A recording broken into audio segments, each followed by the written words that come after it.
וערב טוב לכל מתאמני חצר, אלה שכאן ואלה שיראו את ההקלטה. אני מאוד שמחה שאתם פה, ורגע לפני שאני אספר לכם על מה אנחנו הולכים לדבר, ואפילו לפני שאני אציג את עצמי, אני רוצה ככה לשאול אתכם שאלה, ושכל אחד יחשוב בליבו מה התשובה, ככה שמתאימה לו.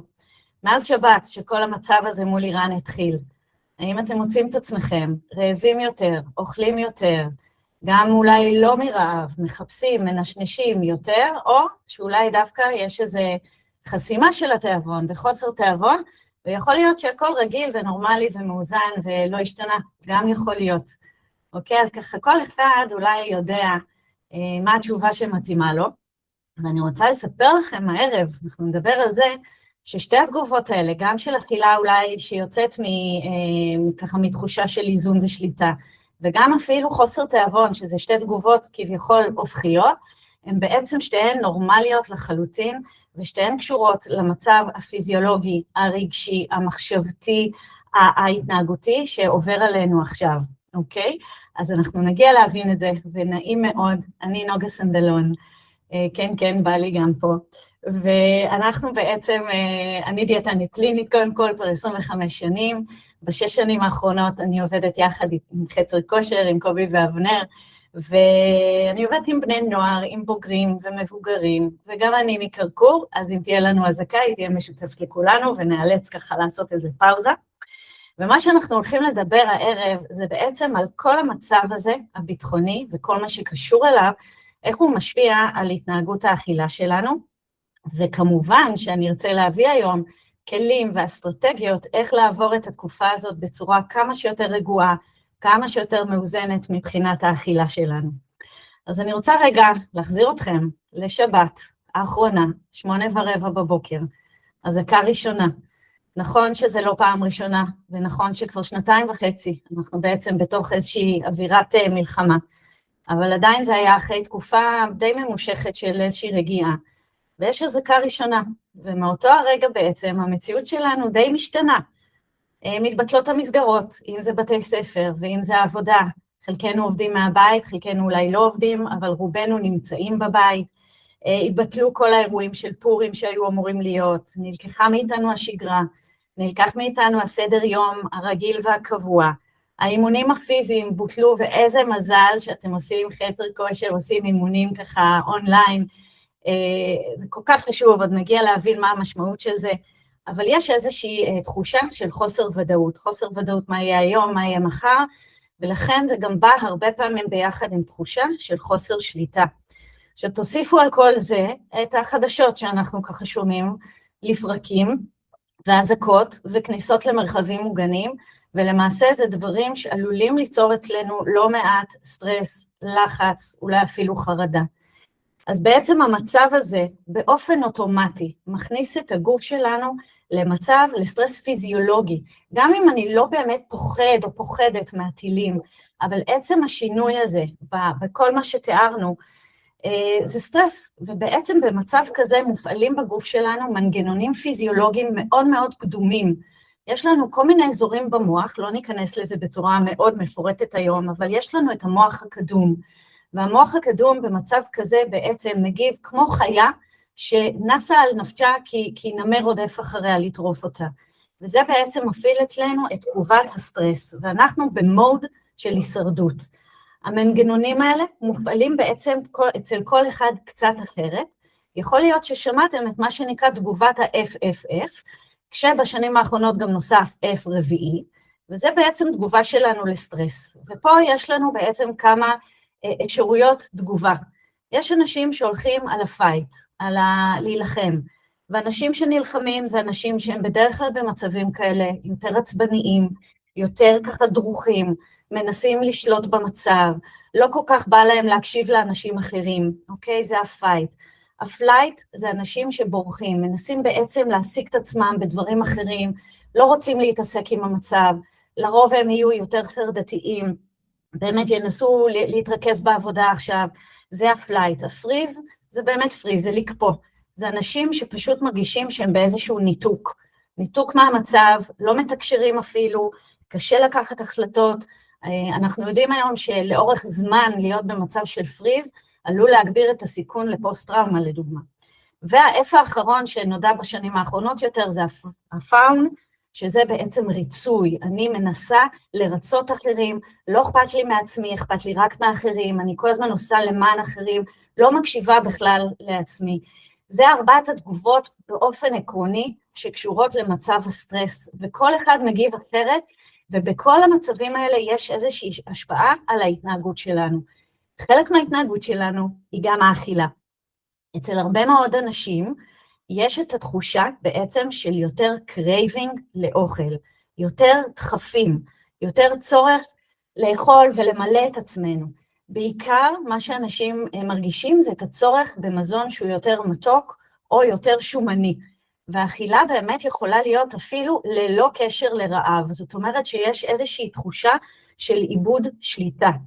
כשהשחקנים הראשיים, ואני רוצה קודם ככה שנבין בכלל פיזיולוגית מה קורה לנו, השחקנים הראשיים הם בעצם הורמוני הסטרס שהמוח שלנו מפריש, אדרנלין וקורטיזול. עכשיו, שתי התופעות שאמרתי לכם קודם, שיכול להיות שאני אוכל בצורה מופרזת לעומת אנשים אחרים שאולי נחסם להם התיאבון, הם בעצם הסבר, זה מעיד על איזה מצב סטרס אני, או באיזה שלב של הסטרס אני.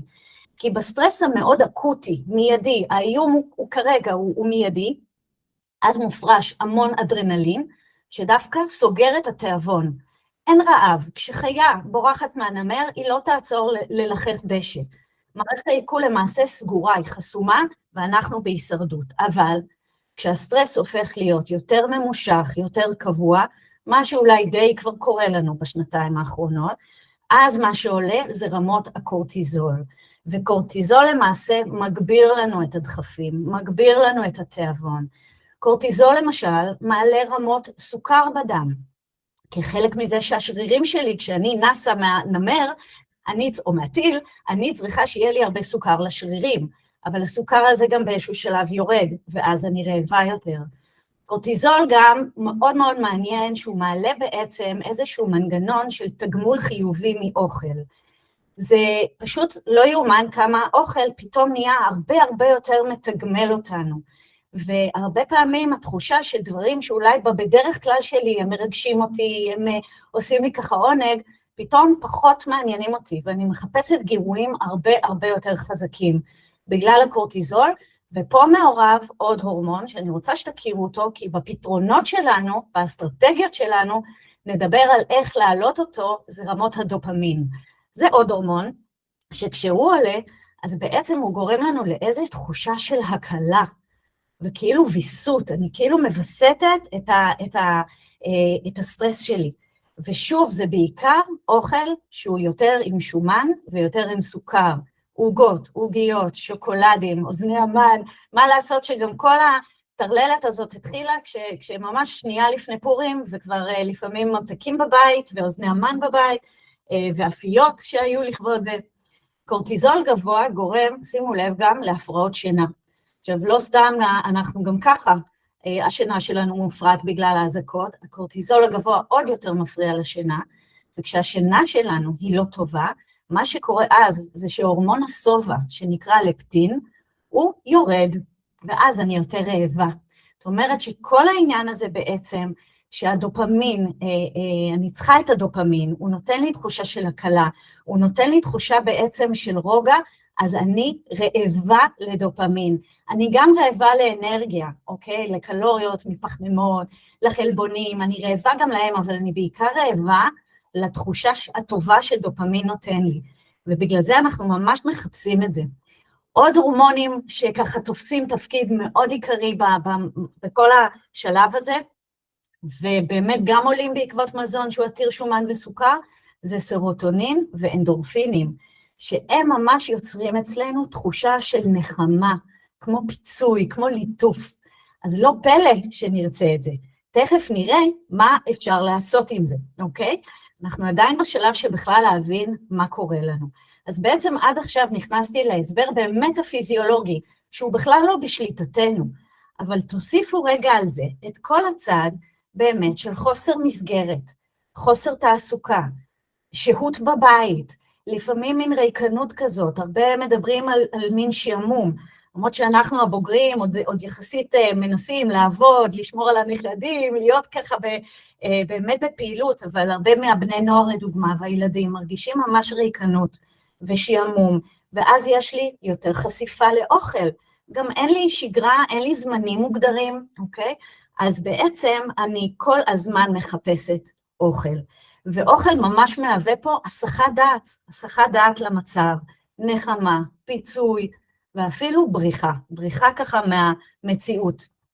ויש גם אנשים, ואני שומעת את זה לא מעט בימים האחרונים, ובכלל בשנתיים וחצי האחרונות, שעוברת להם איזושהי מחשבה, ככה בראש, יאללה, גם ככה מלחמה, אז מה יקרה אם אני אוכל עוד קצת עוגות ועוגיות ושוקולדים?